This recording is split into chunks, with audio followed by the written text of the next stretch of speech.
Kuhle ngoba lento ngizoyiposta epagini lami ngoba ngiyibone epagini lomuntu ngiphendula umuntu nakhona futhi ngikhonjiswa ngenxa yokuthi kuyabonakala ukuthi lento ekhulunywayo iqondene nami ngoba phela imina umuntu ofike wagcoba umuntu ngo-oil owaziwa yithini ukuthi yini kodwa ukuthi u-fish oil angazi-ke ngikuzwe namhlanje u-fish oil ngingeke futhi ngisho ukuthi u-oil onjani.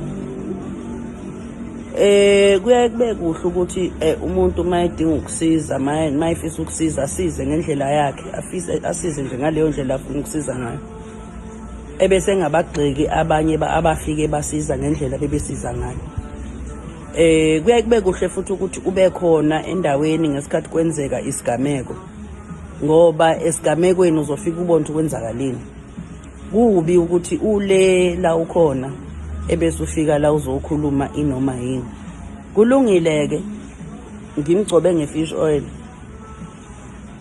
Ngimgcobile-ke usisi uSne wakwaNhlapho ohlala eMtuba kuthiwa simgcobe nge-fish oil. I-fish oil ehambelana nama-herbs asendalo enhle, Herbs and Beyond. Ama-herbs afike alungisa umuntu ngaphakathi. Le kuthiwa i-fish oil bisifika yona nje iyaqedelela ekutheni isikhumba somuntu sibe healthy. Bekukuningi obekuhambelana nale ebekuthiwa i-fish oil okungabonwanga abantu ngoba bebengekho.